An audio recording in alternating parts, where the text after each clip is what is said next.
Good morning student. आज हम इल्तुतमिश के उत्तराधिकारियों के बारे में बातें करेंगे। इल्तुतमिश के एक योग्य पुत्र था भाई, जो कौन था, नासरुद्दीन महमूद था, जिसको वो शासक बनाना चाहता था। लेकिन इल्तुतमिश के जीवन काल में ही उसकी डेथ हो जाती है। सुल्तानगढ़ी का जो मकबरा बनाया है उसने, वो उसी की याद में बनाया भाई।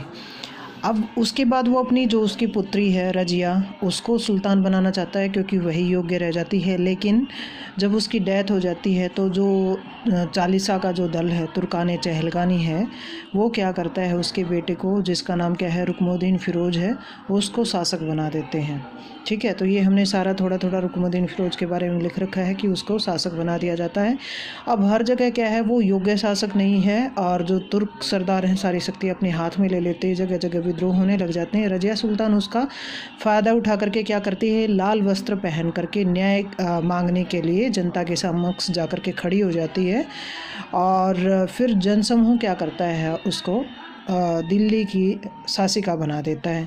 तो यहाँ एक इम्पोर्टेंट चीज़ निकल करके आती, कई बार कंपटीशन में पूछा जाता है कि रजिया सुल्तान कैसे वस्त्र धारण करके गई थी। शुक्रवार का दिन था, न्याय मांगने का दिन था, तो ऐसा उन्होंने कोई नियम कानून बना रखे थे। और जनसमूह किसको शासक के रूप में स्वीकार करता है, तो ये रजिया सुल्तान के बारे में है।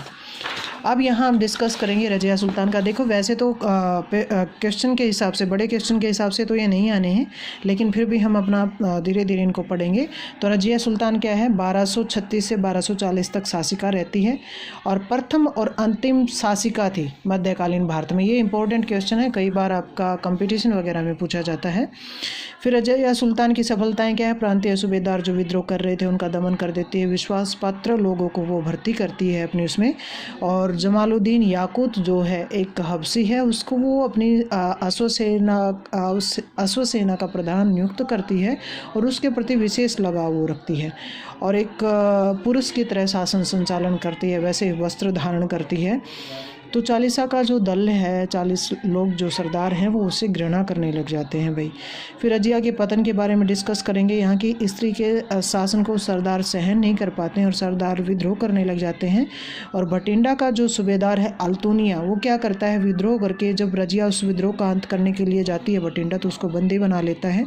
रजिया यहाँ कूटनीति चाल चल करके क्या करती है, उसके साथ विवाह कर लेती है और दोनों की सेना, संगठित सेना क्या करती है, दिल्ली के ऊपर आक्रमण करती है, लेकिन ये हार जाते हैं। फिर ये कैथल की तरफ यहाँ आ रहे होते हैं वहाँ से, दिल्ली से। तो 13 अक्टूबर 1240 को कैथल के निकट इनकी हत्या कर दी जाती है भाई। ये भी इम्पोर्टेंट है, कई बार आपके हरियाणा के जीके कंपटीशन में पूछा जाता है।